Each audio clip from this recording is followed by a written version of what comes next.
It should be live streaming. So now I'm going to start and we'll be recording. Okay.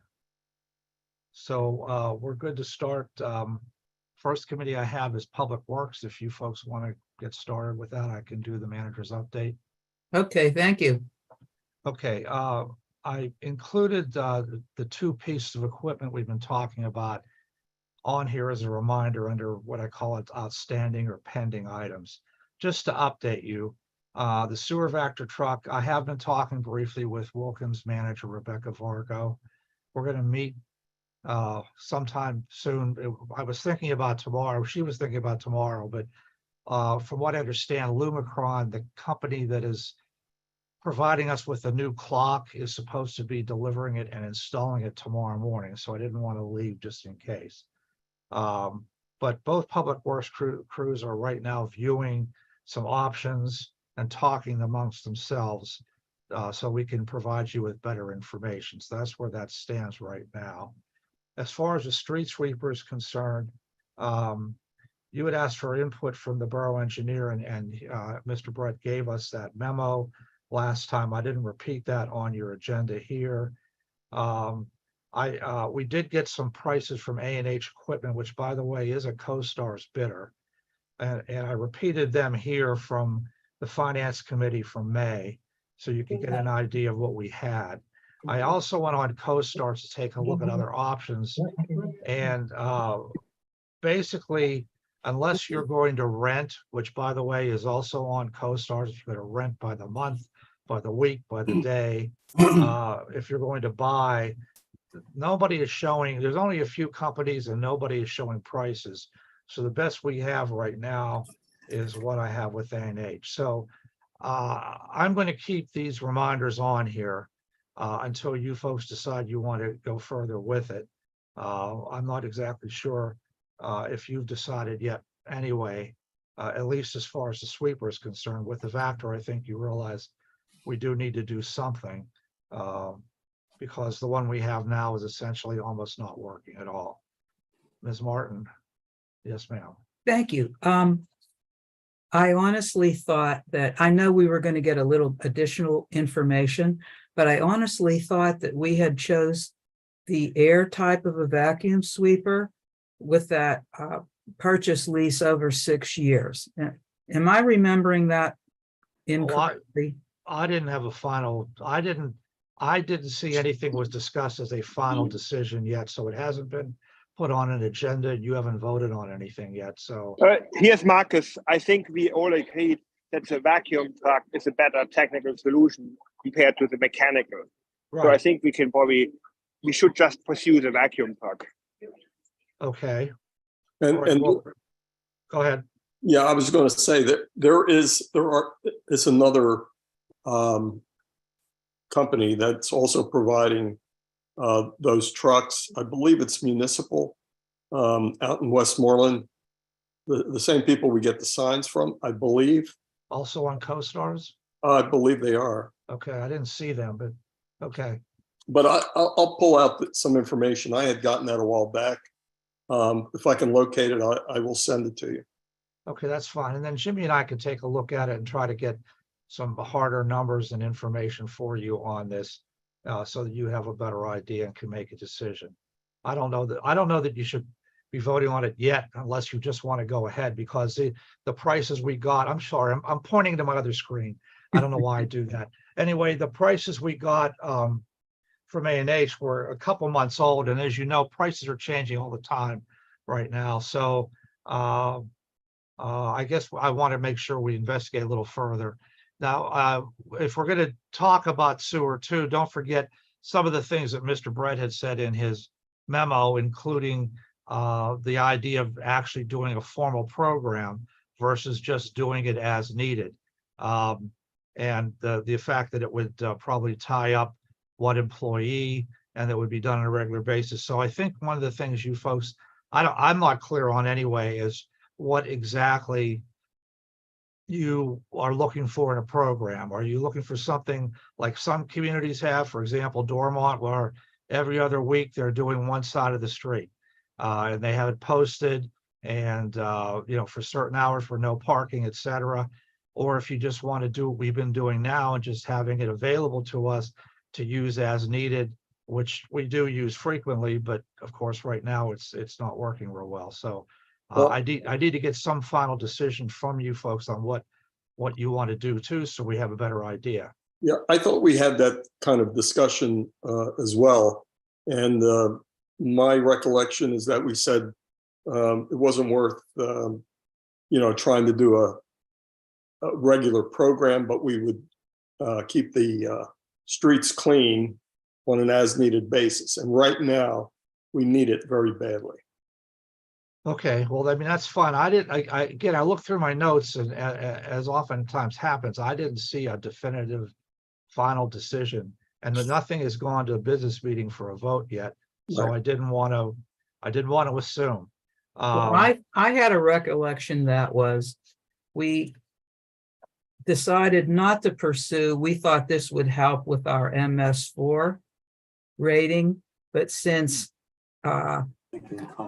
it wouldn't be convenient for us to work on it that much, that we had thought it would be nice every other week to run. Okay. All right, so, well, Jimmy and I will pursue whatever we get from Mr. Baiocchi, and we'll also go further with A&H on the air type based on that information. And we'll try to get that to you as soon as we can. But I would think probably earliest you might be making a decision would be August, then not right now. I don't think we'll have enough time to get everything together. Anybody else on either of the two trucks? No? Okay, Three Rivers Wet Weather, actually, I did get something from them finally. There was just a discussion about when they're having some meetings. They didn't really have any kind of report on the sewer issue per se, and the fact that they had moved their offices up to the Shaler Township Municipal Building from Lawrenceville. So other than that, there really isn't anything to report. My last item, I've been mentioning this at a couple of meetings about all the different policies that council has approved over time. And I thought, because one of the things we've been talking about off and on have been pavement and how we decide on roads, et cetera. I'm trying to sprinkle some of these policies in so you get familiar with them. The one we have that's regarding pavement improvement related was from 2012. And I attached it to this agenda just so you could see. I think you need to start looking at things like that, because while there's not a software program that we're using now versus what we were doing back then, there is still some discussion of getting a software program for something like this. And so you may want to consider also updating that policy. Back then, council wanted to make sure that there was something in writing so that because they were getting some complaints from some residents who were thinking that we were only doing certain streets because council members lived there or had a relative there or something like that. And I think that was part of the reason why they did it. Also, just to formalize the fact that we were trying to do something in a nonpartisan fashion. So again, I'm not providing that to you for any reason other than it's just something else you should look at and consider and see if you want to, revise it or keep it or whatever. There's a whole slew of policies like that. So this is just one of them I just wanted to mention, just to give you an idea of what I'm looking at. Mr. Baiocchi. Yeah, I'd like to ask Mr. Brett if they have a software program that they use for doing any road evaluation. Yeah, we have one that we developed internally that pretty much follows the parameters set forth in your policy. It's a road rating. And I actually talked to Jim about this when we met on this year's road program, that as part of this year's budgeting process, we were going to take and put all your roads into that rating table and create a 5-year plan of your roads, so the council knows if it's going to take 20 years, 30 years, 40 years based on current budgeting to repave all the roads. So he and I talked about spending a day just going out and rating all the roads. and getting it put into our rating system and giving you that report for budget time. Okay, yeah, because one thing that we were lacking, I believe, is to have a rather objective look at the roads rather than a subjective review. So that's what we'd like to achieve. Yeah, and it'll take a look to, we'll rate the roads based on roads that are collectors versus local roads versus alleys. So that each one gets a rating system broken into those three components, and then you can prioritize them from there. Then it'll rate them worst to best. Okay. Yeah. Mr. Burley. Yeah, I was going to ask what you already answered, the alleyways, because that's been a big conversation in the past. You know, are we going to do something with our alleyways, because they're getting pretty rough. Okay.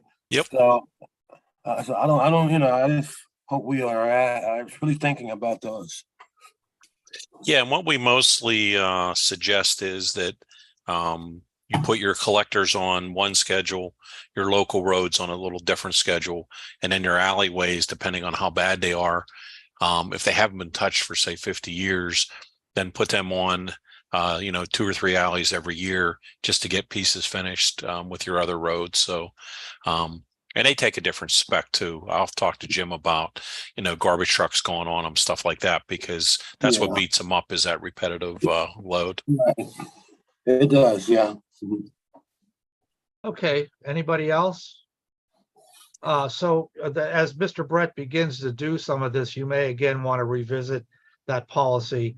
I don't mean to keep harping on policies, by the way, but these are things that we're supposed to follow as employees. And I want to make sure you're aware of that, because some of them may not fit your intent any longer. So that's the reason why I bring that up. I don't have anything else for manager's update though, so we can move on from there. Okay, great. May we have your foreman report, Mr. Brett? I'm sorry, engineer report.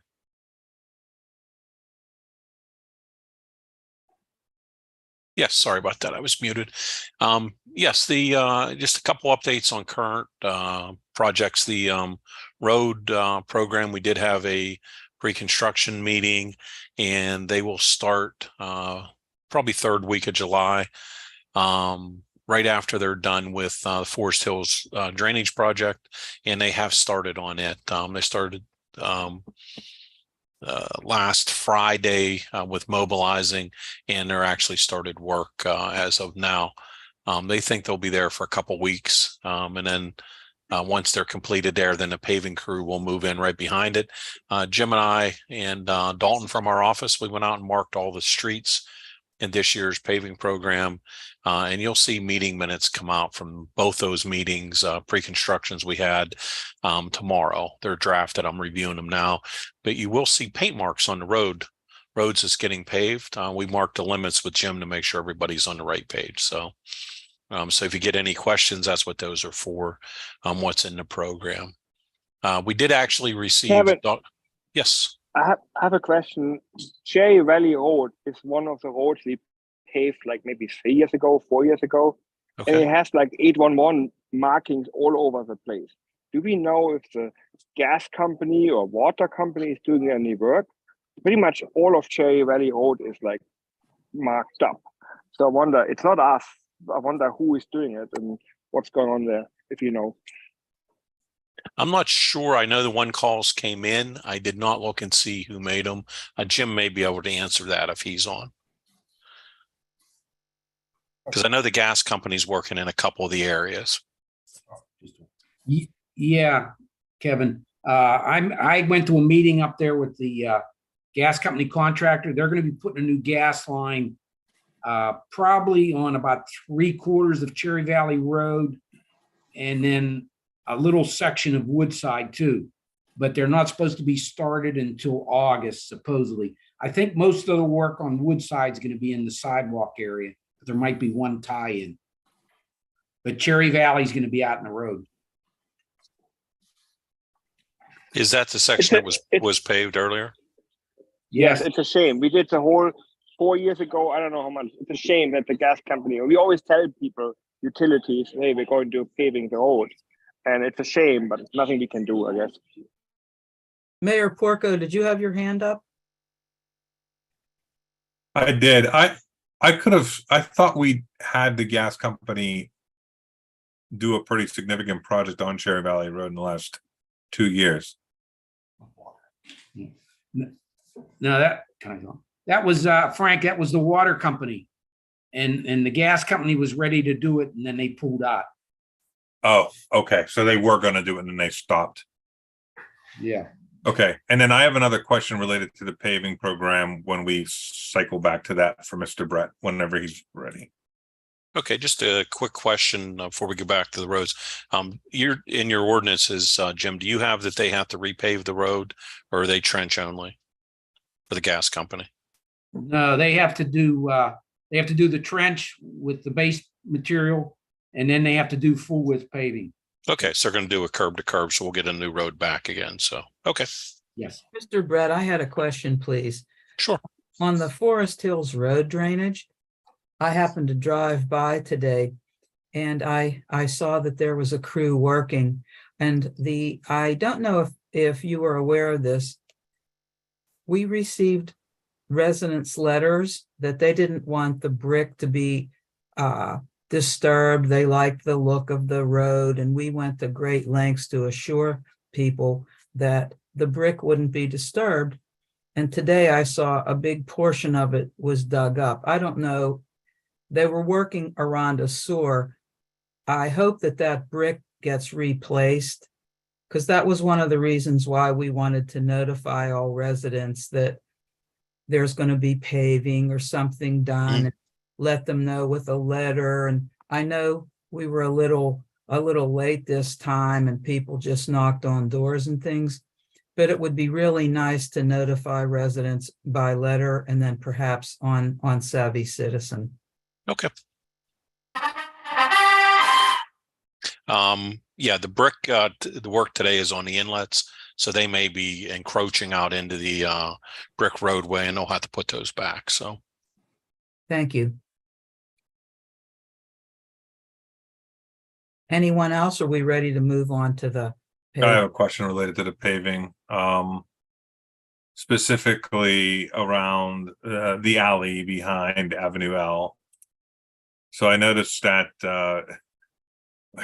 we have a number of residents who have dry stack block retaining walls kind of right up to the edge of the cart path. I mean, have we been on top of them and advised them about, I think, the impending work and the fact that those walls need to be removed, or what is our game plan for that? Because I foresee that becoming a mess if we don't have a good communications plan with the residents on that alley.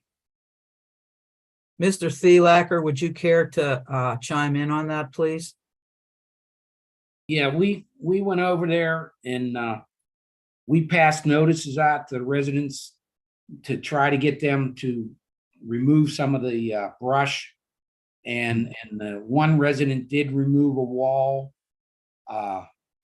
back and put it on their driveway. There's another wall that's leaning. I was over there with Kevin and we walked the whole alley there. And Kevin can give you a little bit of a report on what he come up with, because we talked about this. yeah, it appears as though there's a couple areas where the slopes are 1-to-1, and then they built these dry stack walls, and they're 6 inches, 7 inches out into onto the concrete, and it looks like the right of way is right on the edge of that concrete. So in order to remove the walls, there would have to be grading go back onto all the yards. And from what I can see, there's nothing in the contract to do that. I don't think you have any easements to go on the properties and do that. You could request the residents to remove them from the road, but you would gain about 6 inches in places. That would be it. But I don't recommend Jim taking them out and cleaning it up, because once they're gone and at that, the 4 or 5 foot embankment moves, then the residents are going to be looking to the borough to fix that. So That's my primary concern. So are we just going to pave up to those walls, or? Yeah, I recommended, since it's 5-6 inches, just pave right to them. And we took a lot of pictures of that one. It's leaning because it's about 3.5 foot high and it's leaning about 6-8 inches.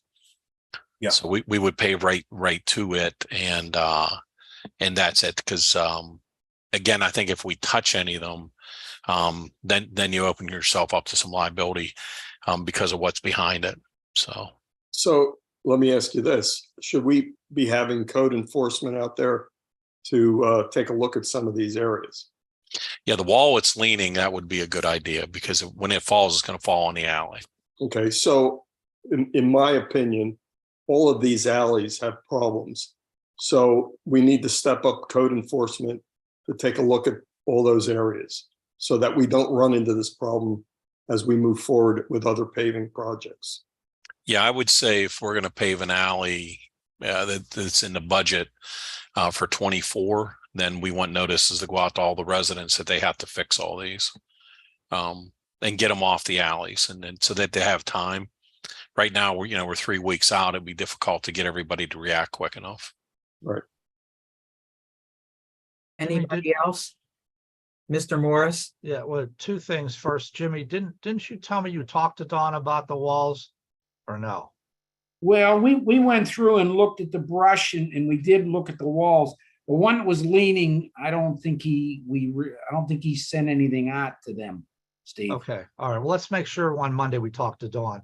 And then the other question I had, I know that it had come up, I got an email earlier about the Watt Lane head wall issue. And I was wondering if Kevin could talk to that a little bit as to what the status of that is. I just did look, Steve. We do have the documents from Glenn now, and we're putting the contracts together. They came in yesterday. Okay, good. Thank you. And I would just like to reiterate that when we get moving on the paving, we want to notify residents on the street that are being paved. Okay, yeah, the borough can send those notices out now. The contractor is required to, but if you want to pre-notice, the streets are marked so the residents could be notified that the streets are going to be paved between third week in July and the third week in August. You have something ready, Jimmy? Yeah, we can come up with something pretty quick here. I know the contractor had a letter. I was talking to him to go out, but we can do something too. Sure. Okay. They need to put no parking signs up too, because there weren't any on Forest Hills Road. Yeah, well, I guess what happened was, Angelo, he supposedly talked to all the residents door to door, and I did see the letter that he passed out to all the residents. So I don't know what happened there. Yeah, I highly doubt that he talked to everybody, because we were out in that area and most people didn't answer their doors. So I know he's having trouble with one older lady on the high side. I forget her exact number, but her driveway has to be cut, and we'll be talking. I'll be talking to Steve Moore and that. So she's pretty elderly and pretty cranky. We need to send a letter, Jimmy. Stop denigrating older people, Jimmy. I've just about had it. I've just about had it with you. Yes, Jimmy, that's too much. Okay, we better move on unless anybody else has anything to say. That's nice. Mr. Brett? Yes, let me look through the other projects. The Westinghouse Lodge, we did meet on it. Topo's completed, the building was scanned, and we do have a conceptual site plan we sent over on that, and we did send out to CoStars to get some pricing to see if there's any prefabricated structures that are available, and we're going to provide them that material list. If that does not work, we will put together bid documents for the nonprofit organization to put out, and we are in contact with the county as well for that. MS4s at the regular meeting, if we could put on the agenda, there's a requirement to have a public training for public officials. It takes about 5 minutes, and it's the slides I provided last month. But we will do a short presentation if it's okay with everybody on MS4s, and we do a sign-in sheet for council training, and then the staff that's there at the same time. And that's one of the check boxes on the MS4 permit that you have to do every year. So we'll do Public Works with a different session, and I'll schedule that with Jimmy in the near future. So Great. Um, Morris, you have a question? I think you're muted. I'm sorry, Kevin. The only thing I would ask, if you're gonna do this at the public meeting, I have my computer tied up because of the live streaming. So if you have your own laptop you can bring with you, I could hook you up onto the monitors in the room. Yeah. Okay, just wanted to mention that. Yep. Nope. No problem. Yeah, it'll be short and sweet. It's just for if anybody has any questions, just look at the presentation and I can answer them at that time. Next item I have is on we had a couple development reviews we did. They're listed there, and then grants. You have one grant that was submitted last year, and then since we're moving into budget time, any of the committees, if you have a request of things that you would like to see grants applied for or look for, let us, if we could compile that list, you send them out to Steve and then he can get it to me. We can start looking at the different grants that's coming up now over the next quarter. There's a number of them opening up through LSA, and there's a multimodal grant that's open now. I'll send some information out on, but there'll probably be 15 or 20 different grants become available. So each month we'll start listing them here so you can think about what you have. So, and last item, we did send in your annual report on the source for the consent order. I had one request going forward, because I know you're going to talk more, not tonight, but about those land developments, the two that were listed there. Going forward in the future, if there are specs that go out for jobs, if they could just be sent to council, not because we're checking up or anything like that. It's just sometimes we would get pricing back that was so far different from one to the other that we couldn't understand why the bids were coming in high and low like that. So if we could just have a brief explanation of what went into the specs for future jobs, that would be great. Yeah, definitely. We whenever we put projects out to bid, you'll actually, after we go through budget season, when we put them out to bid, once they are ready to go to bid, we come back with an updated estimate, final plans and quantities, and we'll review those with the board so you can see what we're putting out to bid. Thank you. Does anyone have any comments or questions then? Okay, then I'm going to move on to the foreman report. Mr. Thielacker. Yeah, the only thing that I have is I've got our report on there, and the other thing is we went to see the truck chassis, truck number 75 at the body company today. Their stuff's starting to break loose. These body companies are getting the chassis in. So they're about 10 weeks out before they start building the dump bed and put the snow plow on it and stuff. So we'll be selling, I'll be talking to you about selling our old truck on municipal, but we're not going to do it until it gets closer for it to be done.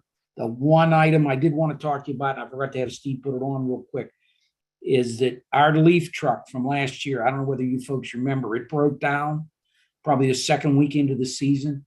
We've still been waiting for a part for it. It's the hydraulic valve assembly, which is the brains of the truck.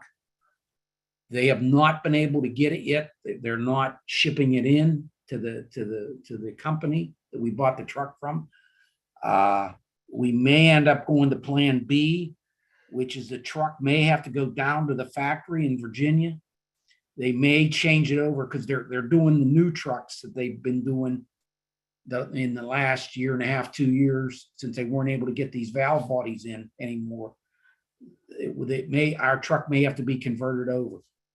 I've been dealing with the people down there at ODB, and they're supposed to get back to us. It could be as high as $30,000 to get this truck converted over to the other system, the newer system.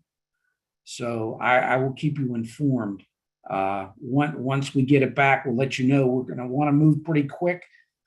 I've been talking to them, saying, look, we got to have this truck up and running for fall. So that's where we're at with it. I just want to let you know. Mr. Morris, your hand is up.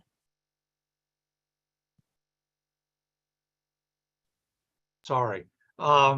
Jimmy, one of the things we need to also do, I forgot to mention this to you too, when we talked about this a month ago. We need to talk to DEP because we got that truck with them paying 90% and us paying 10. And so if there's an additional charge now and something else is going to happen to it, we need to make sure that we're doing it the way they want us to do it, mainly because of if there's another 30,000 that has to be spent on it, that may either involve them or that may mean that we get more of a credit whenever the thing has to be finally sold because it's not working for us anymore or what have you. So we want to make sure we check with that contact you have at DEP. Yeah, I may have to get a new name because they never got back to me, Steve. Okay, I don't know whether they've changed people or not. well, let's just not forget that because you Yeah, know, that's a before good we go point. spending anything, we may actually need to get permission from them before we do anything. Plus, they may have some alternatives. Yeah. Mr. Bioki, your hand is up. Yes. How old is that truck? It's 7 years old. A new truck's probably up around $200,000. So we're having that much trouble with a 7-year-old truck. And I agree with Mr. Morris.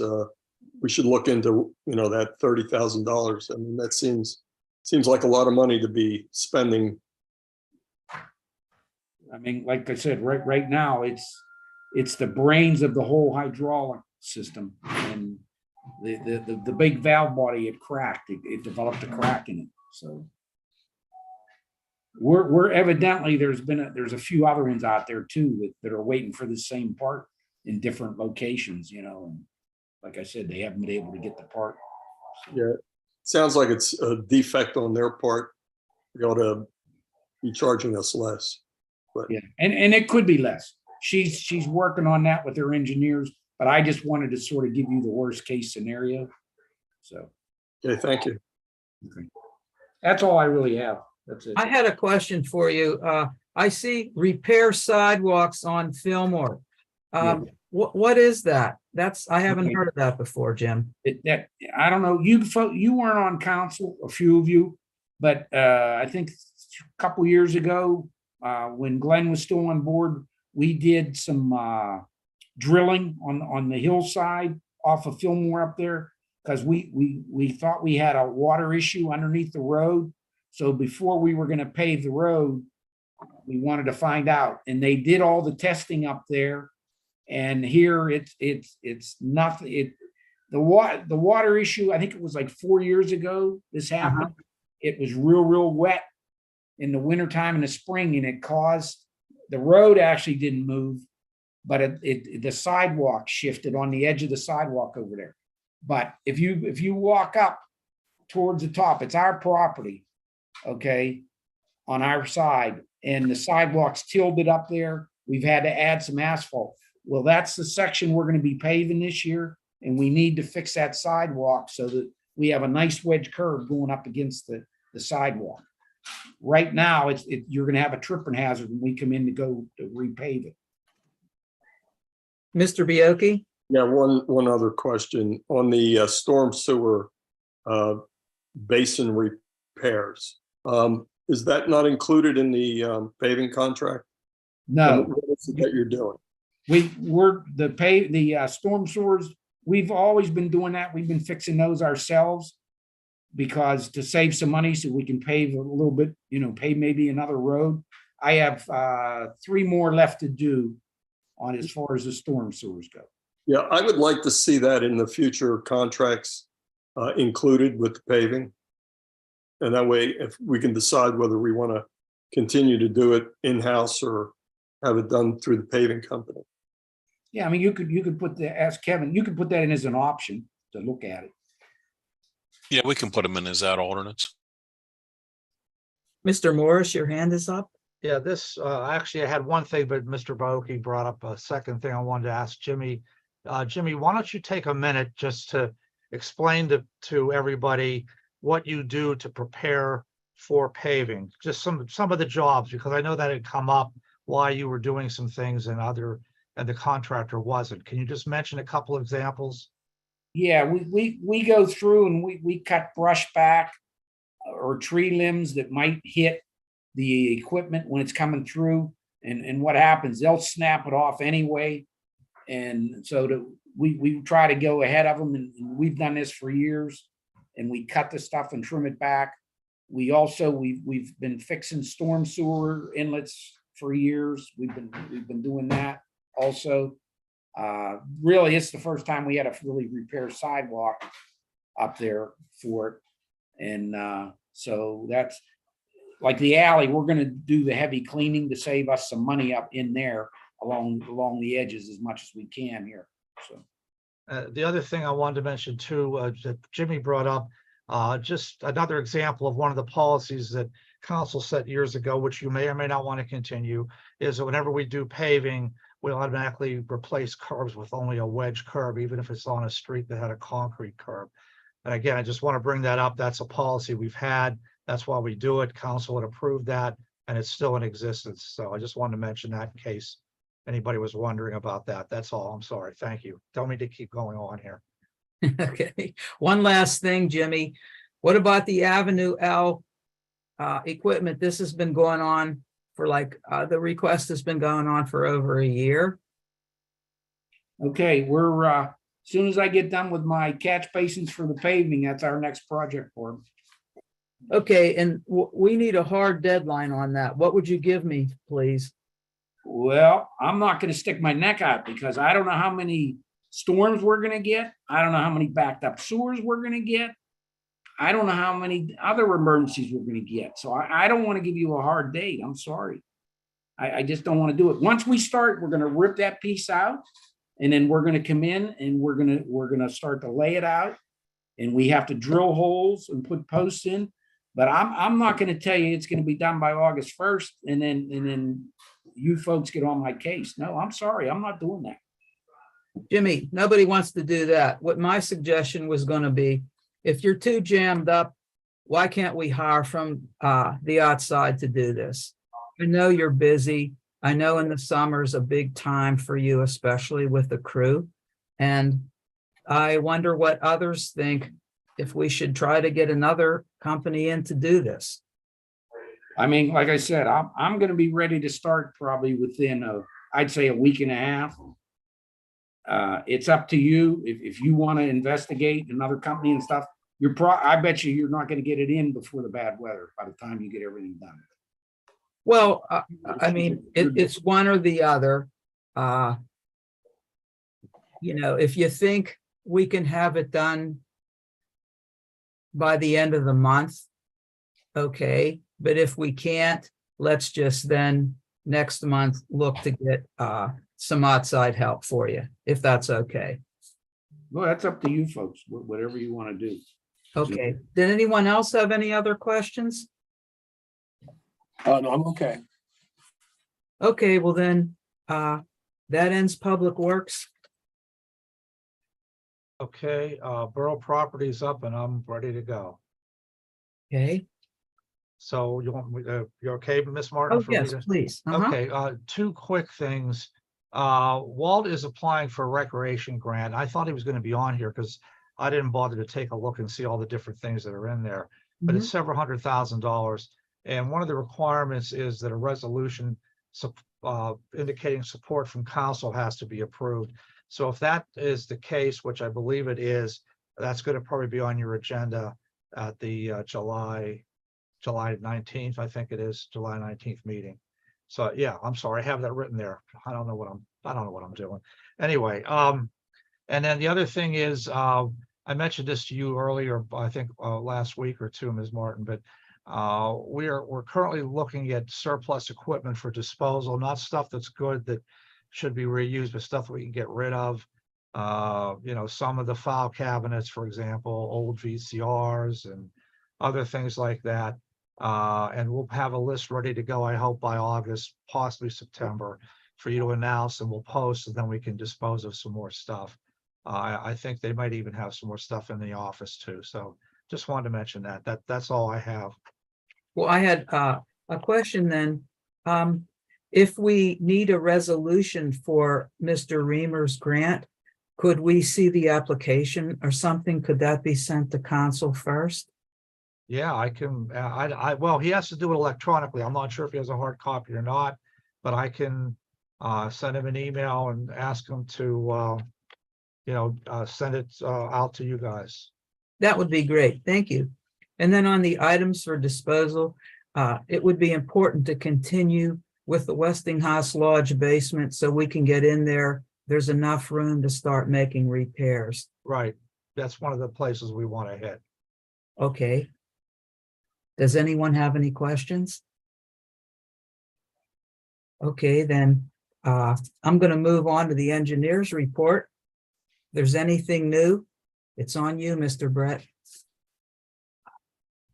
You're muted.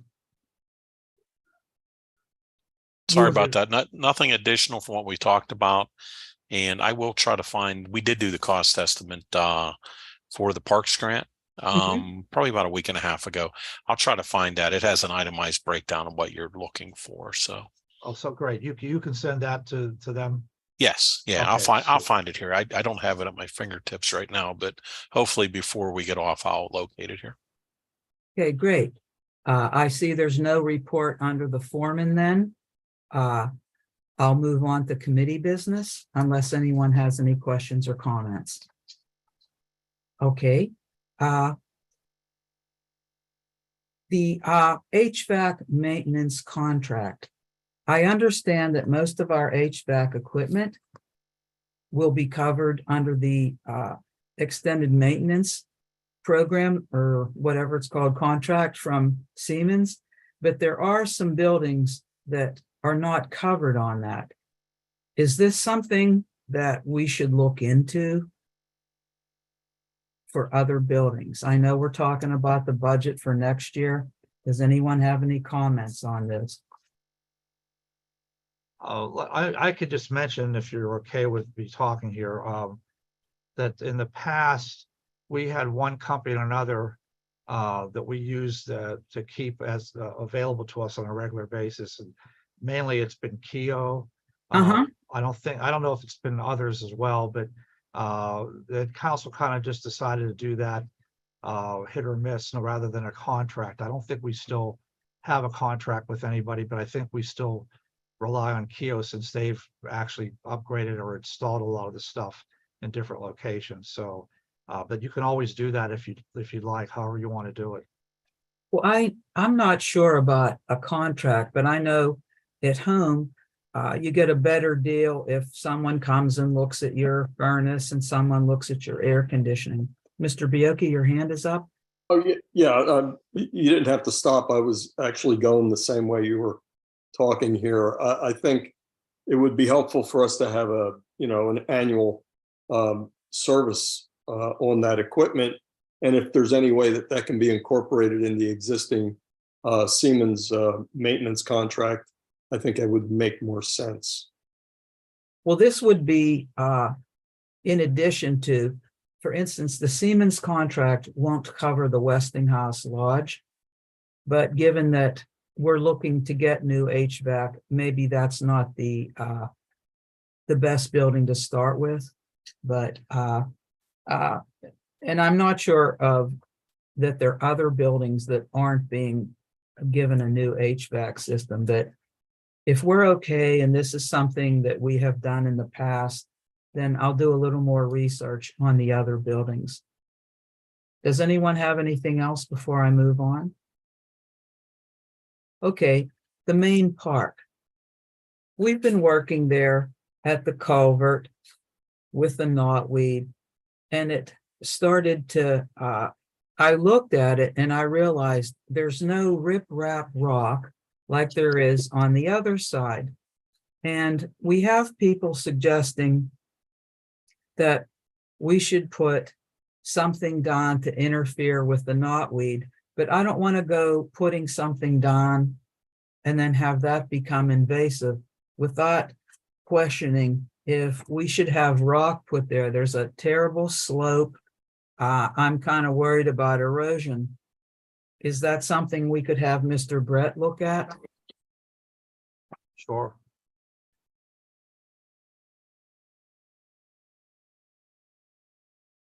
Any objections? No, I think that's a good idea. Okay. Mr. Brett, we're going to add one more onto the list if you don't mind. Okay. And that would be the main park there at Ardmore and Braddock. Okay. Okay, thank you. Yep. The third item is the Environmental Advisory Council asked Mr. Bioki about the Bird and Wildlife Sanctuary deck. Would you care to comment on that, Mr. Bioki? Yeah, sure. As you recall, last year we tried to get some bids for the Bird and Wildlife Sanctuary deck. We had several bidders, and some of them fell through for a variety of reasons. But we didn't get as many people bidding on that as we had expected. One person commented to me that he had received some specs and he would never build a deck based on those specs. He didn't think that that was good enough to support the weight that we were looking at. So anyway, what we would like to do is see if we can reissue those bids again and see if we can get any other people. Maybe Mr. Brett might have some other contractors or some other suggestions so that we can revisit that and maybe take a look at the plans that we had in the past and offer some alternatives. Any comments on that? It's a good idea. Okay. I'd like that to happen as well, too. I know there was a lot of confusion about the deck, and it seemed the Environmental Advisory Council was pretty excited about that. Yeah, I How agree. did we design specs in the first place? How did we design those specs in the first place? We got that from our previous engineer. Engineering firm? Okay. Yes.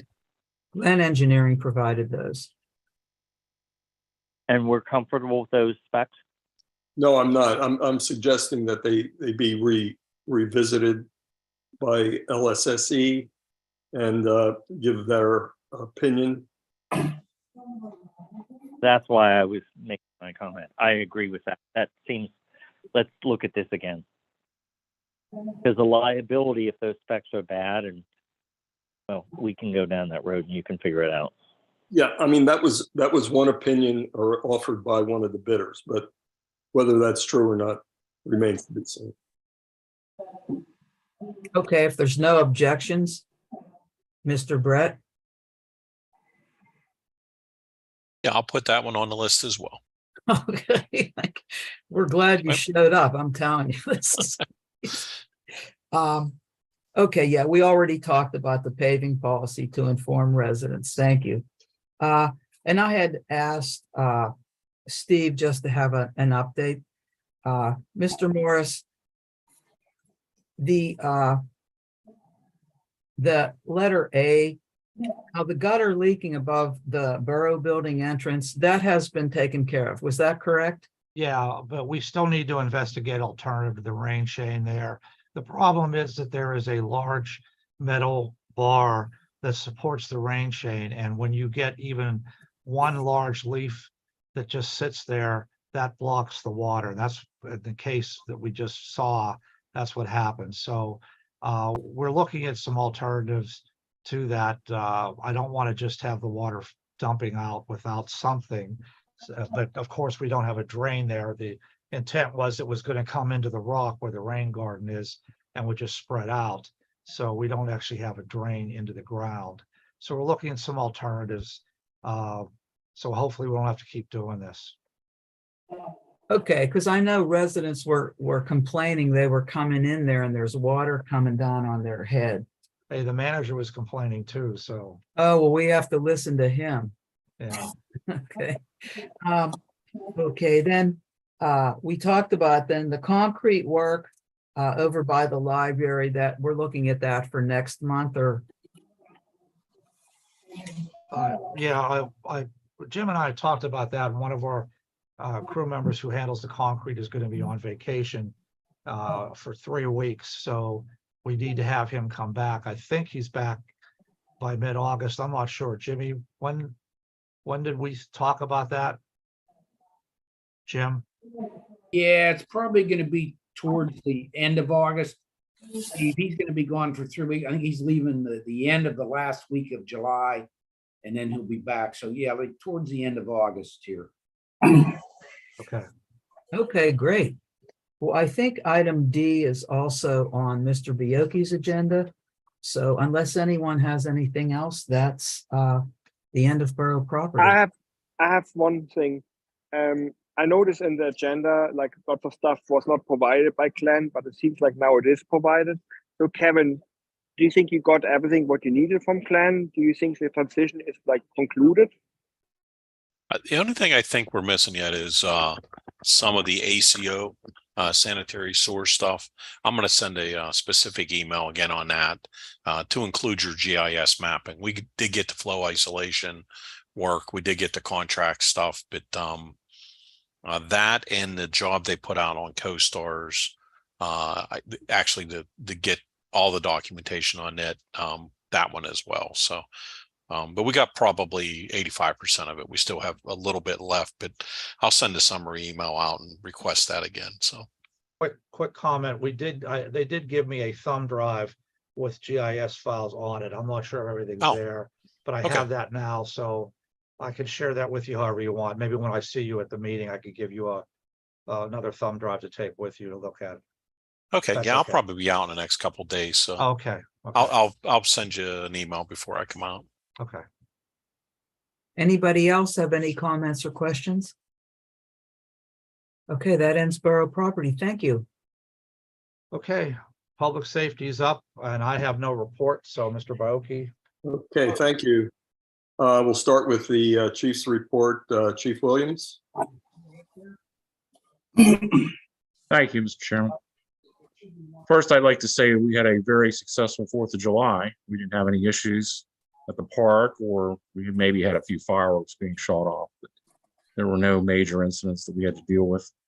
Secondly, I wanted to let you know that we had our state police audit inspection, and that deals with our NCI, C-Clean, all the computer things we run, the CGIS.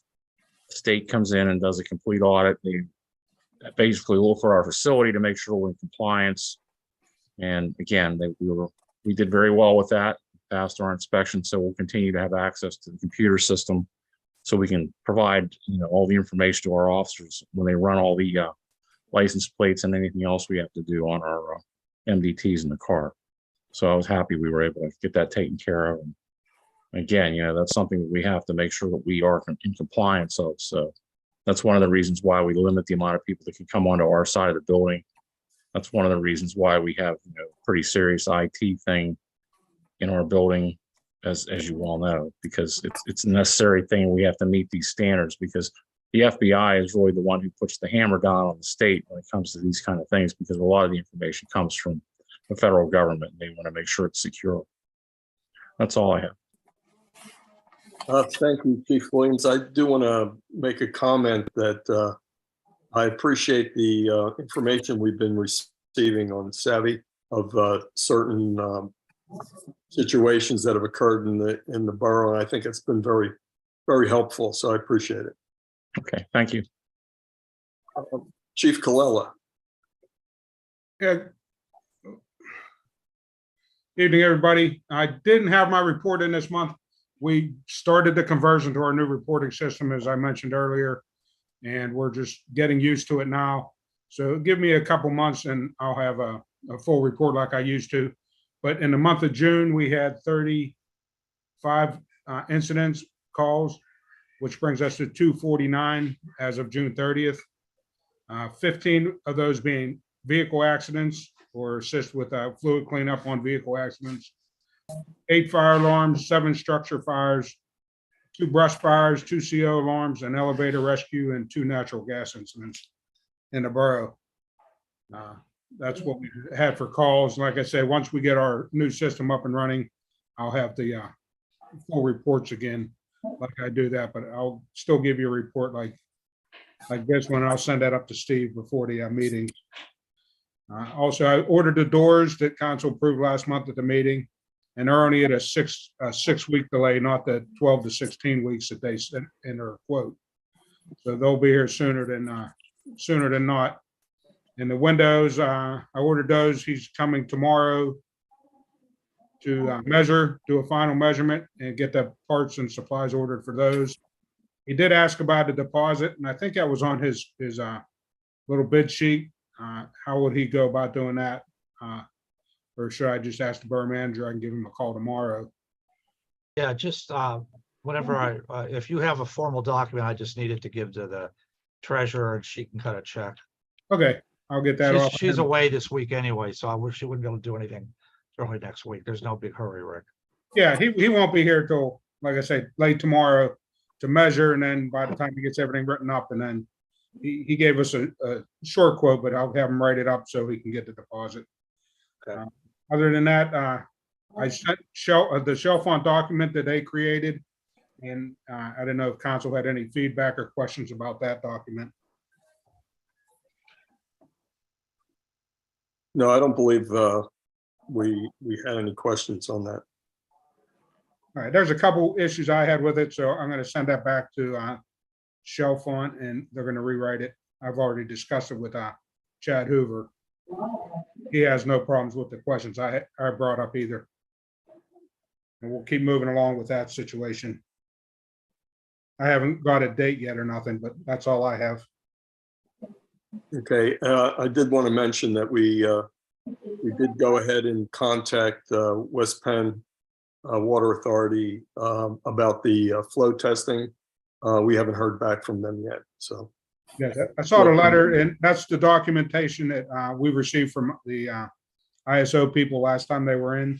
Yeah. We added the, as requested, we added the other areas and that little thing that I gave you what they're looking for. So hopefully that help us improve our rating with the ISO. Okay, I'll let you know as soon as we hear back. Okay, any questions on either chief? No, I'd just like to add that I think the things that have been put on Savvy Citizens have been very helpful and well done. I appreciate that. Thank you. Okay, moving on to the business report. There was from our previous meeting, actually from our business meeting, someone presented, was there presenting or actually promoting the crime resistance. I believe that's what this was supposed to be, crime resistance program in Chalfont, and was suggesting that perhaps they could join with our program. Unfortunately, we no longer have anyone on our crime resistance program, and there was some thought that perhaps we didn't need it, with the advent of social media, that possibly it was a throwback. But the more I'm looking into it, there are still reasons to continue that program. I will make an appointment with the chief to maybe discuss this further and see how we might be able to, reconstitute this, and then maybe work with the group from Chalfont to make this more of a community involvement, maybe educational kind of a program on what people can do to help with, minimizing crime in their areas and so forth and so on. So that's what I have there. Does anyone have any questions about that? Okay, next item was, there was a request about Avenue A speed bump. Again, that was from our business meeting. I had mentioned that in a previous committee meeting that I would like to get some speed bumps put in, or speed humps put in, particularly around the playground areas. I'm working with Mr. DeGioia to look at what the specifications would be to do that. And we'll have a report at an upcoming meeting. Any questions on that? Nope. Next item is life safety issues at both the Westinghouse and Pool Lodges. It's been called to my attention that we are lacking some items there to satisfy some of our life safety issues, primarily fire alarm system, and also for emergency lighting. And there may be a couple of other items as well. For the Westinghouse Lodge, I think Mr. Brett is looking at developing, some plans for us to improve the interior of that building. I would like to suggest that we add the lighting and the fire alarm to that program. That's okay with everyone. As far as the Pool Lodge is concerned, I think we need to have a review of what we're going to need and what it would take to get that corrected. So I don't know if it would be Mr. Brett that would take a look at that or some other entity, but I think we need to move on that as quickly as possible. Would that be the engineer that would do that and create a budget for us? That's what I was thinking. Mr. Brett, would that be possible? Yeah, what was the issue again with the pool? With the pool is that we're lacking a fire alarm system. Yeah, we can have we have a sub we use that helps us with that, WNA. They did the scan of the building actually for us, but we can work with them and come up with a budget and review the system. So yeah, and same for emergency lighting. Yep. Okay. Thank you. Next item is fencing for the parks update. Mr. Bioki, I had my. I'm sorry, Ms. Mark. It's okay. I think it's essential if we're having rentals in these two buildings that we get this taken care of right away. Yes. Thank you.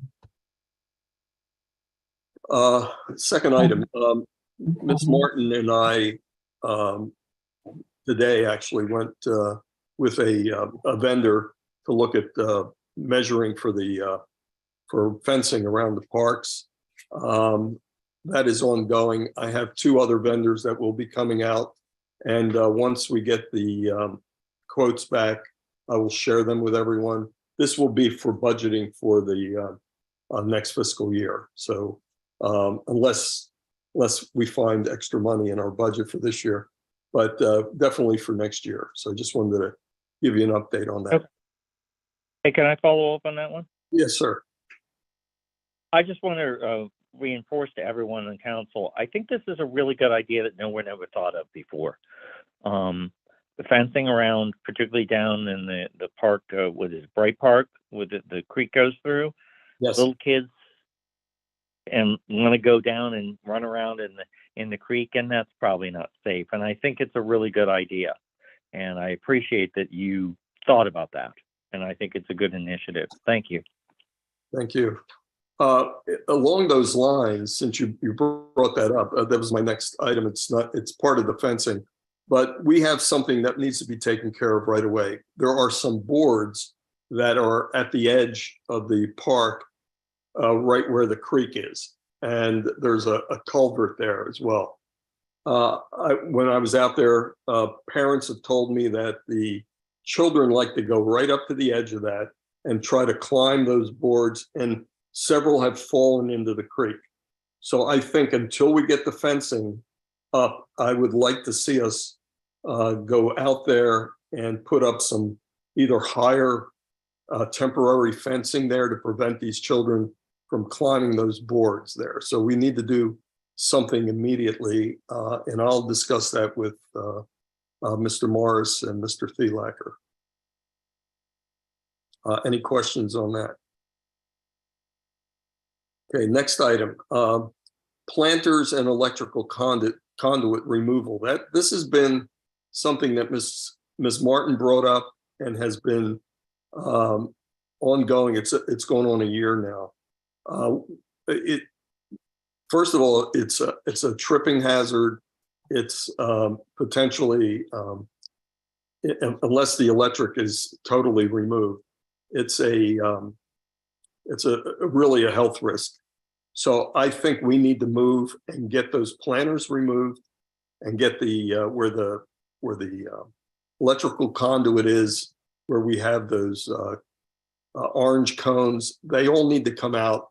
I mean, first of all, it's not a very good look for Forest Hills. You're coming into Forest Hills, it looks like, I don't know, looks like a war zone. But I think we need to move on that as quickly as possible and get that removed. I'm tired of just continuing these same things over and over, month after month, and nothing is getting done. So if we can't do it in-house, we need to get it done by some other method. We need to move the planters. We need to remove the conduit that had the electrical components in it. And we need to either concrete over that or put some other material over it to cover it up. Does anybody else have any questions about that? Mr. Beard, No, I had a couple of comments. Well, Mr. Lawrence, Go ahead. No, go ahead. Ms. Martin. Okay, thank you. I think now that all the road work is finished on Ardmore Boulevard, now you can really see all the things that need done as you enter into Forest Hills.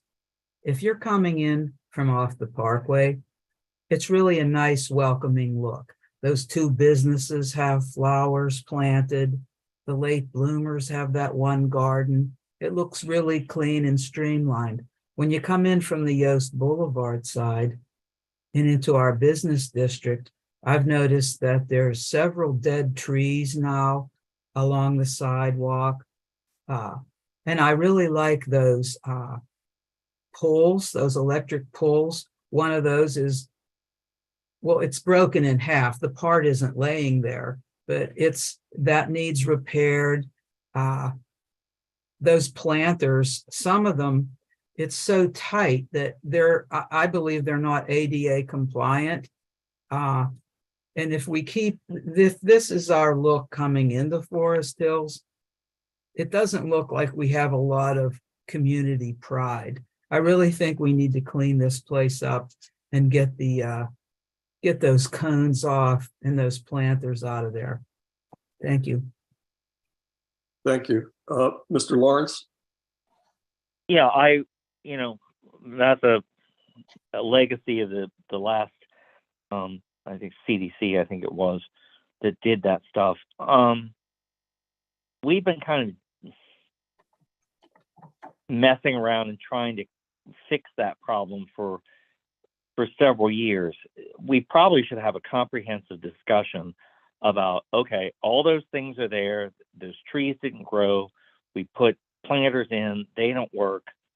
What should we do to make it safe or attractive? Instead of just, we're still putting cones on, or we're just, I guess my suggestion is, can we do a comprehensive discussion about all of those things through the center of the boulevard where those cones are, and those planters are, and what we can do to make it more attractive, other than just paving them over. I mean, maybe that's all we need to do. I don't know, but we've been putzing around with this for almost 8 years now. Right, and the fact is that a lot of this work is delayed because Public Works can't get to it, can't do it. So, I mean, we've just been adding more things to Public Works to do, and we're already behind. And some of it was well-intentioned. We built those new little planters. Everyone in Public Works built the planters, and someone bought all the little bushes, and they all died, and here we go. The idea was well-intentioned, but we're ending up with a mess. And I'm not a public display designer, but we need something to do with this, and I don't know what the answer is, honestly. Right, well, I mean, go ahead, I'm sorry. No, I said, well, what we have is not good. But Right. Unfortunately, I don't know. I'm not the person to suggest what would look nice to fix the whole thing. Right, well, the first step is for us to clean it up. And then if we want to try to make it look nicer, then that would be the next step. But I agree with you. We should have a more in-depth discussion about it. But in the meantime, I think we could begin getting rid of those planters. People are just throwing trash bags in them. It just looks messy. So yeah, about 3 years ago, one of the major local restaurant owners complained about this. He said it looked bad, and he was correct. We're putting these cones up. We're trying to put these planters in. They look like crap, and it was embarrassing. And he was correct about that. okay, all right. I won't belabor this any longer. I'll move on to the next item. But thank you for the comments. Removing of the 2-hour parking signs. We had the recent ordinance that was approved at our last meeting, and No, wait. The ordinance wasn't approved yet. was it? All you did was approve to authorize the solicitor to prepare and advertise an ordinance. Okay, I'm sorry, then I stand corrected. Well, in that light, what will be the plan to remove the 2-hour parking signs after the ordinance has been approved? Will we be able to go through that and get those removed? We have the crew again doing that, sure. Okay. Well, I would again like to have a deadline once we get that approved as to when those signs will be removed. So if we can, we'll just keep that, maybe put this back. We can always try to contract out with somebody else if you folks want to on a lot of these things. It's just a question of making sure that you do it the right way and make sure you have the money and making sure that you don't have the union with any problems. Maybe getting suggestions too from our new engineer. He has a lot of contacts, obviously. We've heard of that already. So, wouldn't be a bad idea to do that. That would take some pressure off the crew. Yeah.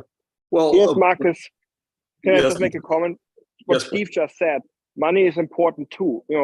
Outsourcing everything is not a solution either. I mean, we have to balance our needs, and sometimes it takes time. And I don't know, the crew has some not busy times where they can do things like taking signs off. Maybe it doesn't have to be done in summer. It could be done before in autumn.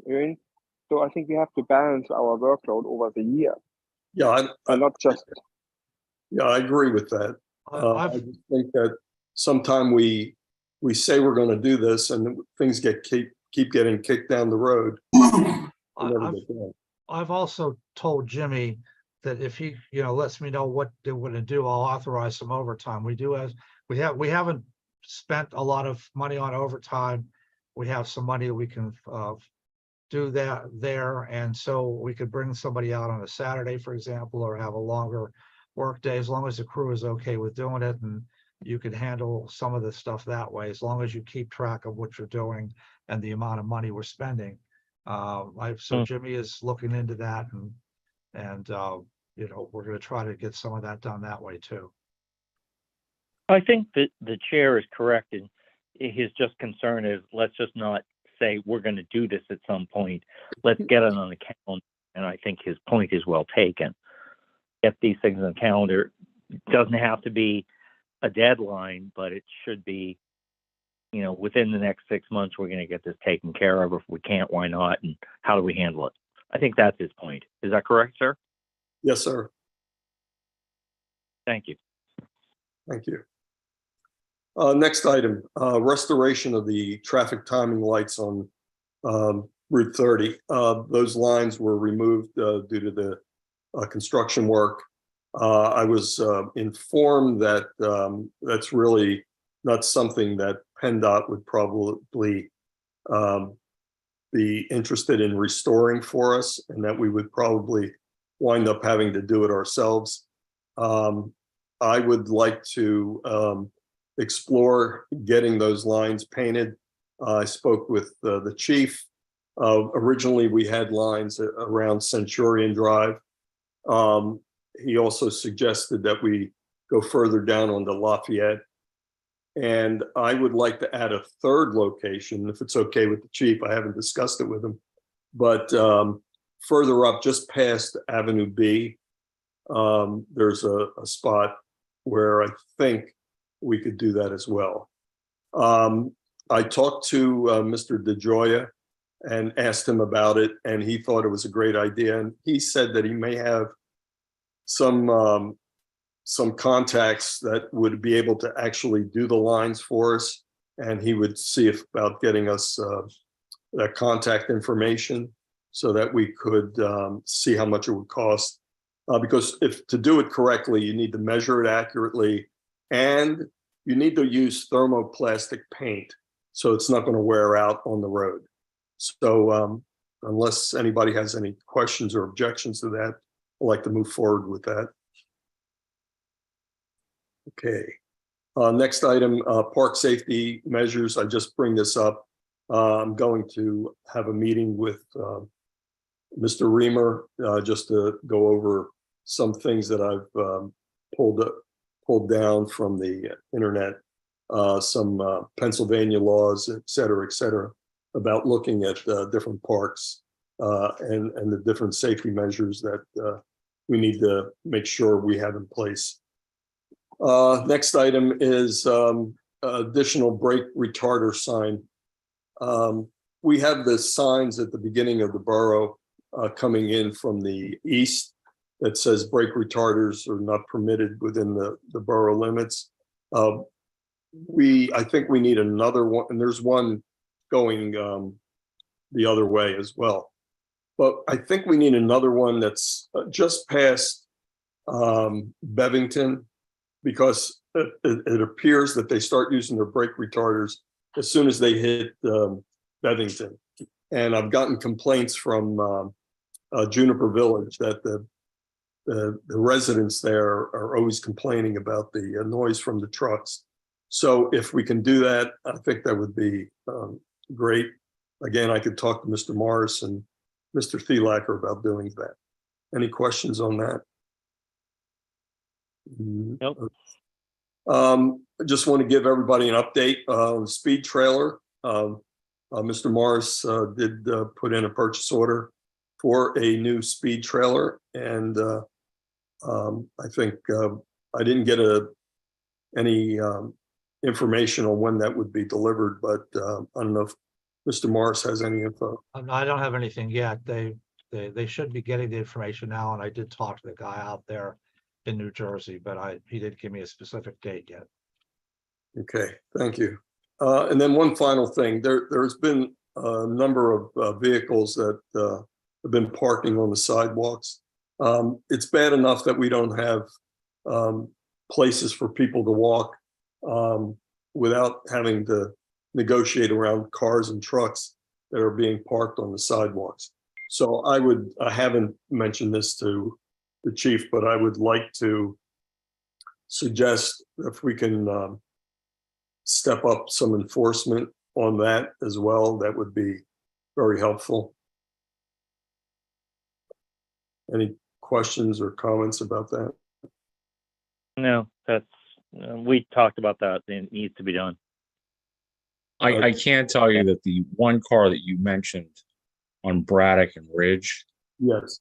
that was tagged a few times, and apparently they may have learned a lesson with it. They have moved the vehicle off of the sidewalk and onto the grass area by the driveway now. So I'm assuming that means they're maybe going to put some type of pad system in there to use. I don't know why they're parking there. I guess they don't want to take that car up that very long driveway. But Yeah. again, I know they're obviously aware of it now. They've already paid one of the tags, so they already know what we're trying to do there. And the second one, I know that you've talked to Dave about that. That's a different scenario there. Yeah. For the other vehicles that are still parked on sidewalks, are we giving them a warning first and then? It really depends on how often we've seen them there. If we see them there more often, then we're just going to tag them. I mean, if we go up and tell them to move their car, and then the next time we come around, they're still there, we're probably going to get a tag. I know there's one on Fillmore right by the Cook Park walkway down, that it sits out on the sidewalk, and it's been tagged. And again, it's not just that one parking in there blocking the sidewalk, but it also has a bad inspection sticker. So it was tagged for both violations. Right. And all he has to do is drift it back. He has the grassy area. It's level. He could just drift his car back so it wouldn't be on the sidewalk at all. I don't understand what that issue's about there. Okay. Well, thank you. Mhm. Any other questions? Nope. Okay, that concludes my report. Thank you.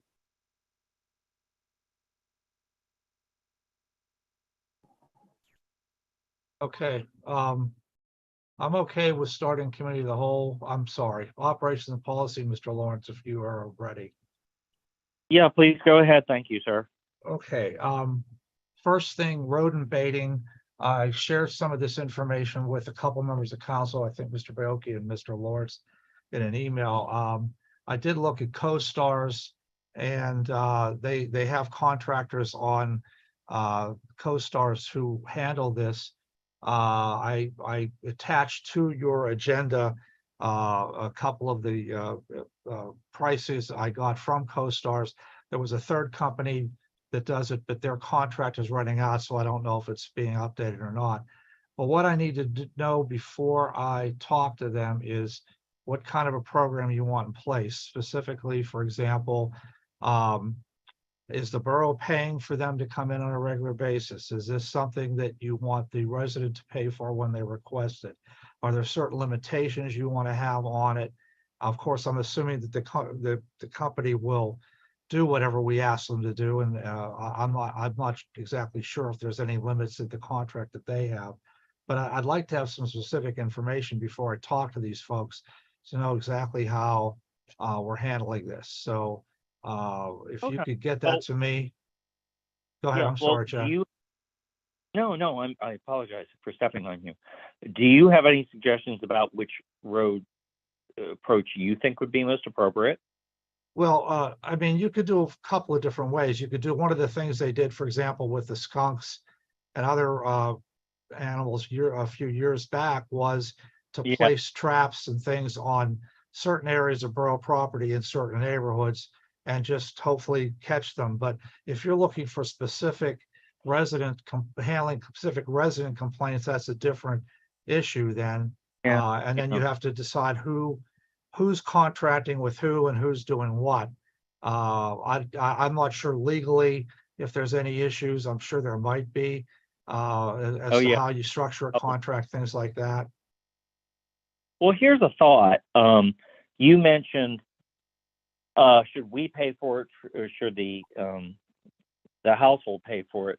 My suspicion is, given the damage and the issues that come up if we have primarily rat infestation, I would say, let's suck it up and eat the cost of having someone handle rat infestations rather than the household owners, because A, it's not necessarily one individual homeowner's problem, and two, if it is, they're probably not going to want to pay for it anyhow because they're the cause of the issue. So I would go down that road. And I think that's what we did about 6 years ago. We paid for everything. legally, we do have to get a sign off from every resident that we will let them go on, we will let someone go on their property and bait. But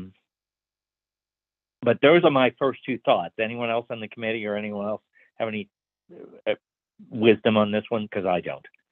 Mr. Lawrence, I agree with that. I think that was the intent, is that if we have a number of residents complaining about a rodent problem, that we would provide the resources to handle it. And that's our responsibility. I don't know if we need the contract, if these folks are on CoStars, if they would just come out on a per call or as needed basis. And if there are two contractors, we could, work with both of them. Well, again, I can ask Mr. Morris. Over the years, these have been, we haven't had a problem, and then suddenly we have a huge problem. So I'm not sure a month-to-month contract is necessary. It'd be my suspicion that it would be as an as-needed basis because, well, you correct me, Mr. Morris, you have more memory of this than I do. Yeah. I mean, when we did the other trapping for the skunks, et cetera, that was done as we got complaints, and then we placed the traps on a borough property area to in the vicinity of where we were getting the biggest complaints. So, I mean, that's something that we could do once again here. I just need to make sure that the solicitor clears the fact that that on what we have people sign off on, especially if we have somebody going on somebody's property, we want to make sure too that the contractor is okay with doing that as well, even if they get signed off. They may not want to go on. So I don't know what limits they would have, but okay. What I'd like to, so if you're okay with this, what I'll do is I'll contact one of these contractors just to get it started. I'll also double check with Mr. Corbel to see if he knows of any legal issues that we have to deal with, and I'll see if we can't get this started before fall. Okay. My suggestion is to do what you said. Do it on an as-needed basis. We had that rat infestation about 6 years ago down in the avenues.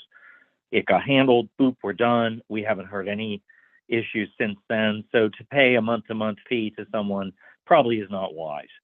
Okay. So I would go ahead with what you've discussed, and yeah, I think we went through with Mr. Corbel the legal issues regarding that, but it's been several years, so let's make sure we don't do anything stupid. Okay. Anybody So else? It sounds good to me. Anyone else want to kick in on this one? I think it's a good idea. I don't think we need to have a contract service either as a needed, as needed basis. Okay, I'll check and see. I also think it's a great idea. Mhm.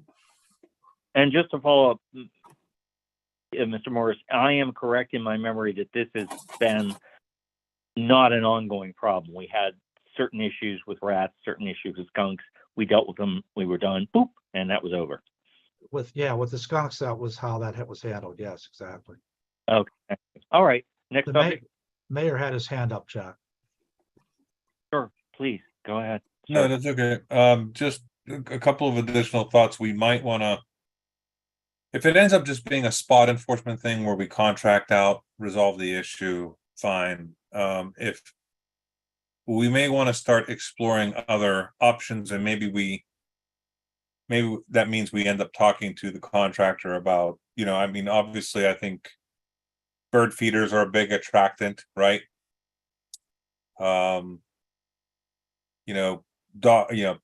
Dog owners not cleaning up after their animals, even in their own backyard, is another attractant, right? I mean, it's got to be almost, we can do our part with the spot enforcement for certain. However, I do believe that, it needs to somewhat become a community effort as well.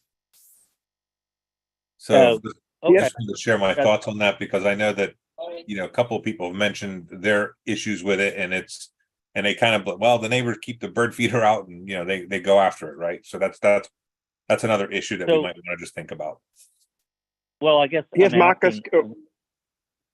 What are you proposing, Frank? I'm thinking that, the spot enforcement is certainly, we definitely should pursue that, right, as planned. But we also might want to put out an article in the Tree City Times or put something out on our website, just educating the community about, hey, Okay, so does that make let me sense? not to put words in your mouth, but you're suggesting a public education program that says, hey, bird feeders attract rats and things like that, and dog poop attract rats. Is Yeah. that what you're suggesting? Well, yeah, I mean, I think we just need to Oh, educate that's cool. the entire community No, that's about, cool. Yes, Marcus, can I make a comment too when I was done? sure.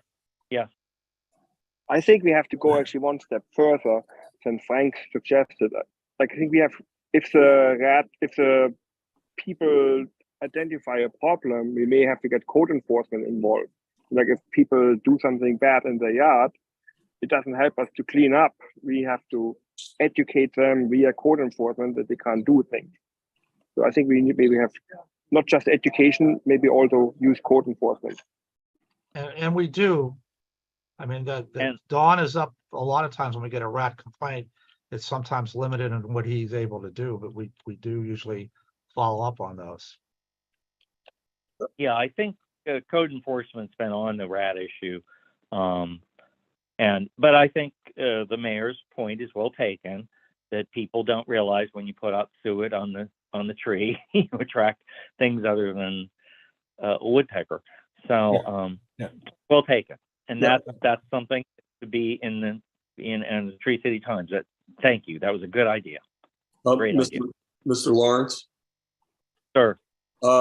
Yeah, and just a reminder that this all came about because there was a code enforcement problem, which was addressed.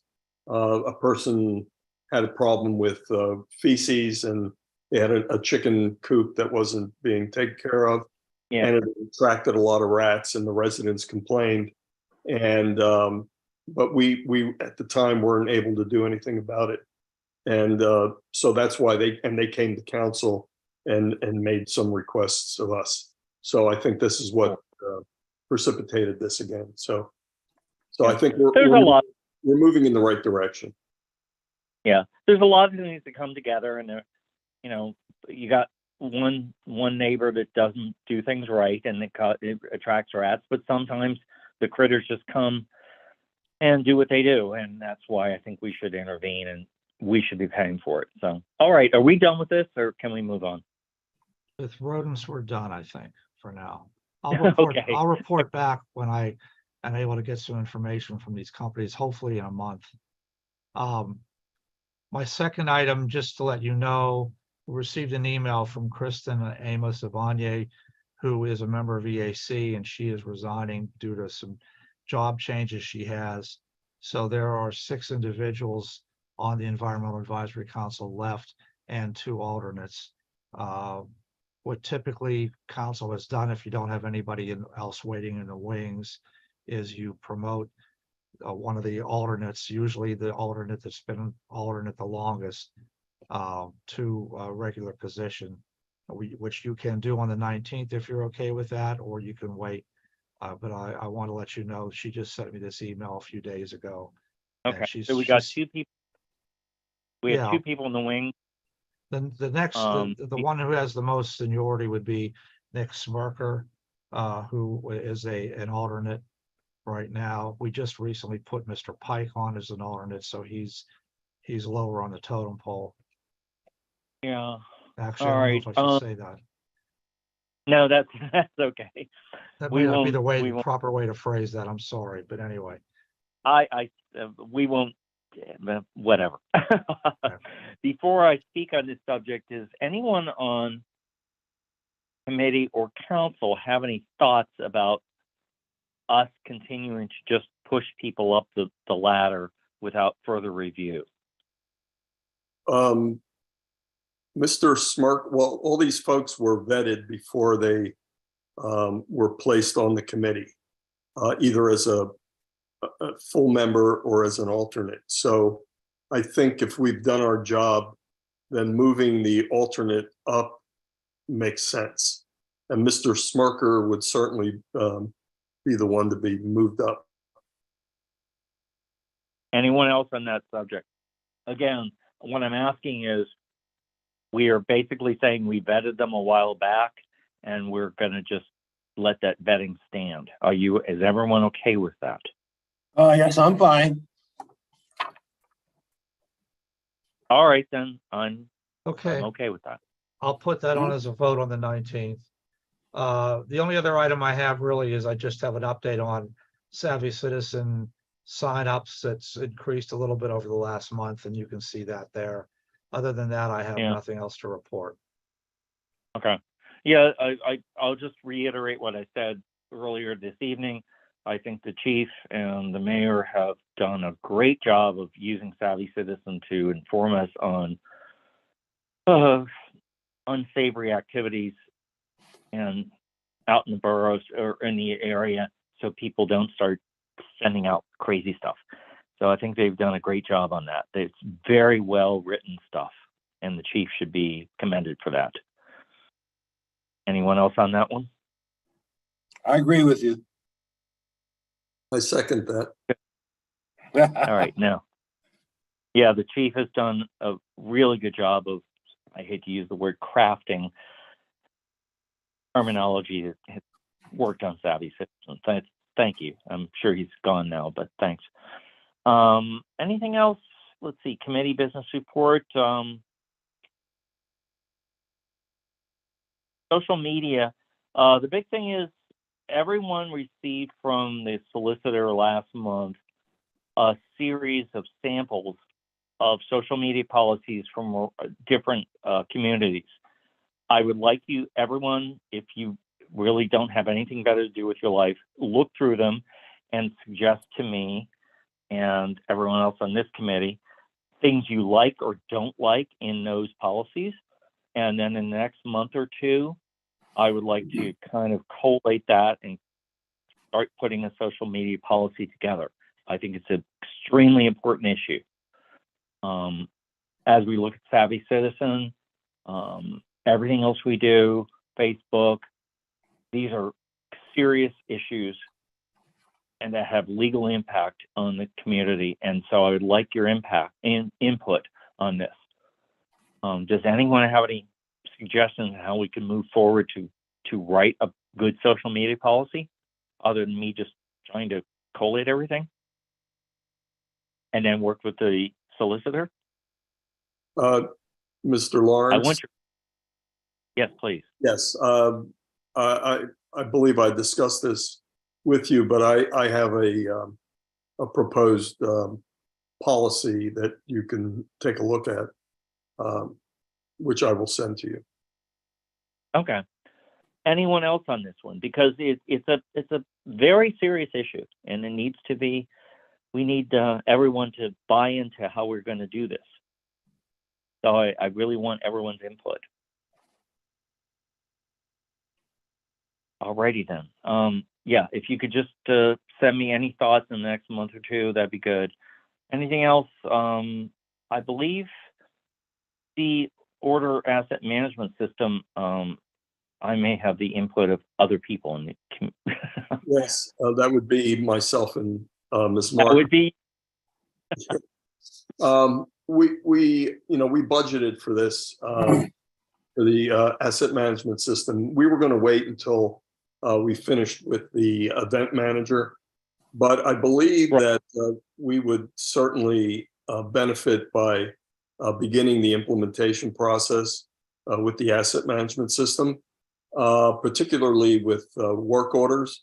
And typically, I've been told by the folks who do this, and we had a meeting with an actual user at one point, that they start out with the work order system, and they found it very useful, gets people familiar with using the program, and then they move on to doing some other things with, tagging their vehicles and managing that. So I would like to propose that if we need to vote on it, that it be moved under, the business meeting to do that. If not, if it's not necessary, I would recommend that we look at ordering it. Mr. Morris has his hand up. Yeah, Yeah, Mr. Moore, yeah, you have it in the budget, so you've already approved the budget, and the only issue would be you might want to vote on approving a particular system. But other than that, I don't know that you need to and of course, if the cost is a certain amount of money, Right. you may want to vote on it on that too, as part of that system. But other than that, I don't think you need to vote to go ahead with it. Just go ahead. I don't vote on any of it. Do you, or Steve? I'm sorry, Mr. Morris. What's that now? Do you really think we need to vote on this? Only when you come down to actually ordering a Okay. piece of software, if depending on how much it costs, if it's an incidental cost or something, you may not have to. It just, I don't know. I have no idea how much something like that would cost. No. There's a monthly cost, and I'm sorry, not a monthly. There's a yearly cost, but there's an implementation cost that's involved with it. They would pro based on what we're doing right now from from September to the end of the year, it would be prorated, but we would still have to pay the implementation cost up front. So we'll have to check to see if there's enough money in the budget to do that. And the company is Brightly. It's the same folks that we're using for the event manager. And one of the reasons we did that was because those two systems would be able to talk to each other in certain instances. Yeah. Okay. And we Yeah, have Bill? buy-in from in the organization that this is the right package. Yeah, we had done a presentation initially when we were proposing this, and this was the package that everyone sort of agreed on. Well, good. That's what we want to hear. That's great. That's all. That's good. So good. So let's just go ahead with that. If we have to do a resolution, we'll have to do it. And is there anything else we need to do on that subject? No, I think just go ahead and move ahead with it. And the only thing you might need to vote on again is, so depending on the cost, and if there is a term like Mr. Boki is saying that you're guaranteeing the work for a year or something, you might want to vote on that just to make it official. It never hurts when you're spending money to vote. Okay, let's let's cover our tail ends and let's go with that then. We'll put it and get a vote on it, and we'll be done. Yeah, I don't think you need to vote right now, though. I think you can move ahead until No. Yeah, absolutely right. I don't think you need to vote this month. Just go ahead with it, get moving, and once you got everything in order and ready to go, then do it if we find that it's necessary. Okay, that's good. So okay, we'll go with that. What's next now? I'm just for some reason screwed up my screen and I don't know where I'm going. So what's the next thing on the agenda? Well, the one you skipped was about the policy on delinquent payment plans. Yeah. I thought we discussed this before, but there were some inconsistencies in that, and I thought I had highlighted those and sent those to someone to look at, but I'll go find that again and send it to you. But I believe that it could be updated. I think just to tweak it a little bit. I was told to put it on this committee, so that's what I did. Yeah. I don't remember getting anything though. Yeah, how do you want to push forward on that one? I do remember this now. I've opened this up now. What do you want to do on this one? Well, we could edit the policy and then send it around for everyone to look at. Yeah, is this something that primarily has to come through the solicitor, or do we just play with it on our own? It depends on how much of a change you're going to make. If you're making minor changes, it's not a big deal. I mean, originally, most of these policies that we have were developed by solicitor or developed by council and voted on one way or another. So, Okay. it just depends on how far you're going. Okay. Angela, what were you thinking of doing with this one?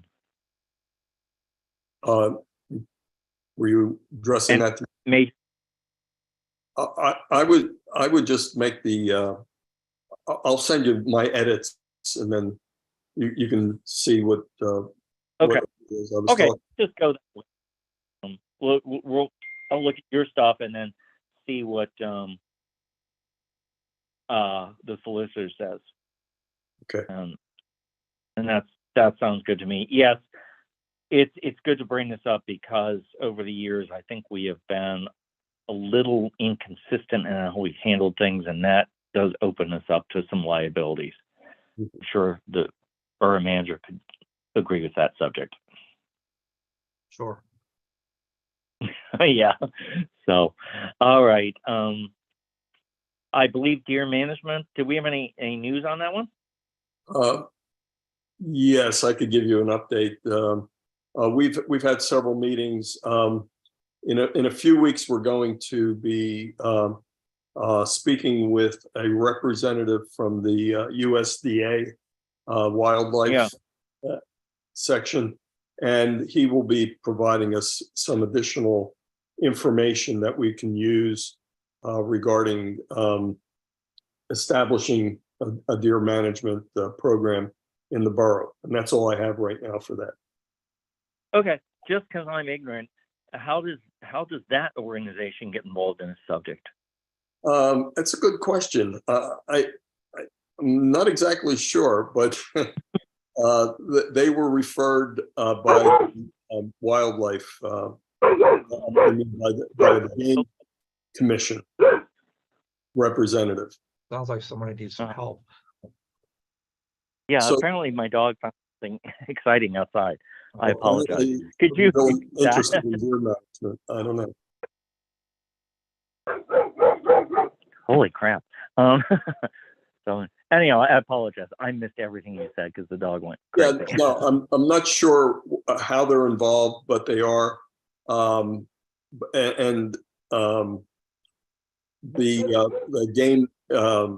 game warden for our area was the one who suggested that we contact them because they had some additional information on management.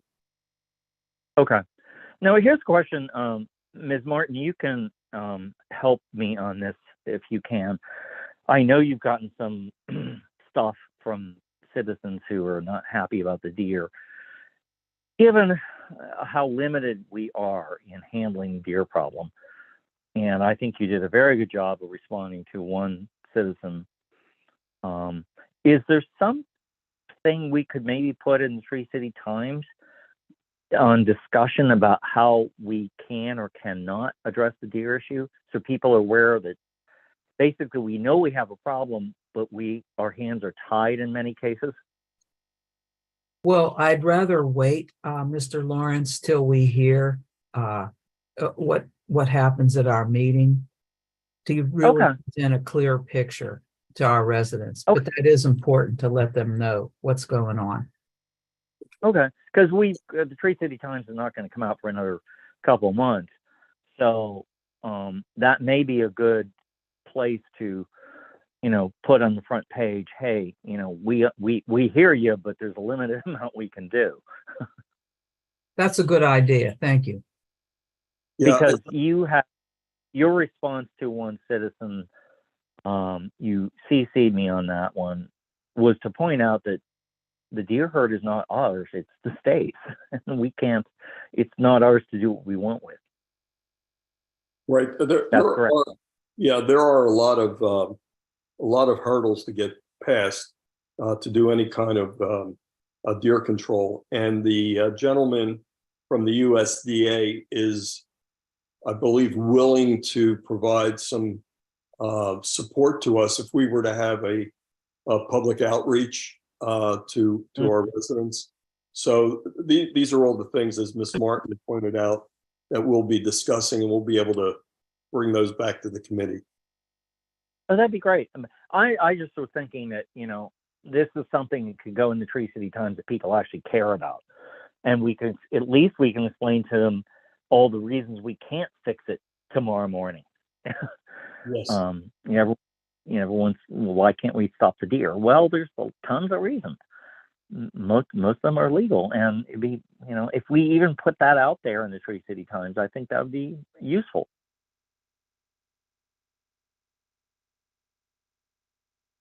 Any thoughts?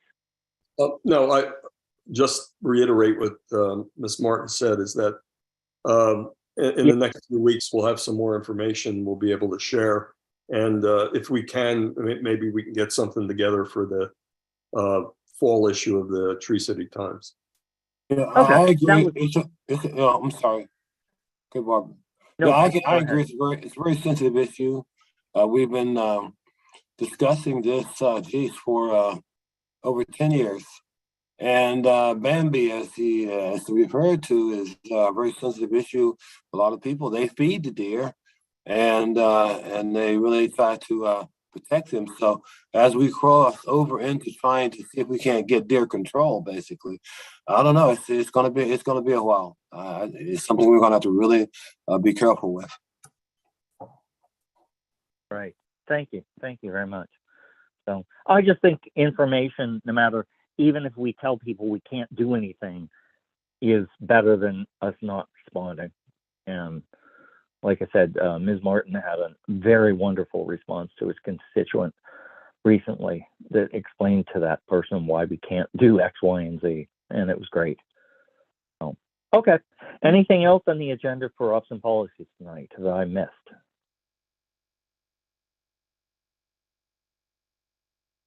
No, I don't think so. Oh. I hate to be the bearer of bad news. There wasn't just one item that said Tree City Times. We kind of didn't really talk about why. Oh, that, but yeah. I think, we still have to move to a digital format. But I think in preparation for that digital format, we need to begin collecting information from our residents, alert them to the fact that we're going to do this, and give them the ability to opt in to receive the Tree City Times electronically once we get to that point. So I think it wouldn't hurt to look at how we can start now with collecting that information so we're ready to go when we're finally decide to pull the trigger on going digital. How would you propose we do that? Well, there are several programs that we'd have to explore using. I mean, one of them is MailChimp, Constant Contact. They have templates for doing newsletters. There are other third parties that we could use. But the main thing is they all have an opt-in plugin that could go on the website, and send those notices out on Savvy Citizen as well, saying that we're going electronic with it or digital with it, and that they should go to the website and sign up. Okay. Mr. Morris, do you have any experience in how other communities have done this transition? No one's ever brought it up, not really. A lot of them don't have newsletters. Actually, where I live, the newsletter is usually late. And it's only comes out twice a year, and it's generic stuff. It's not some of the stuff we include in there. So I don't really have a good experience with it. Okay, that's fine. Yeah, I think, the one thing we're going to have to do is educate our citizens to that the paper's going to go away. Do you have any thoughts about how you, nuts and bolts, how you want to push forward with that? Or we don't want to waste people's time tonight talking about it. I don't think it's worth going into it right now, but yeah, I do have some suggestions that I'll share with you, and then we could share with everyone else of different options, and we can go from there. Okay, if it's okay with the entire council, you and I can talk about this and throw some ideas out there and not waste anyone's time on this tonight. That's fine with me. Sounds good. Sounds good. All right. And I got a dog. If he doesn't get fed soon, someone's going to die. So. Oh, I have a dog too. I understand. Pit bull. All right. Anything else on ops and policies tonight? Last call. All right. I think I'm the end of the evening, so I think we're done tonight. Thank you, everyone. All right, Thank you. Zach, thank you. Everybody on Thanks everybody Tuesday, else. All right. Tuesday, the Uh, 11th.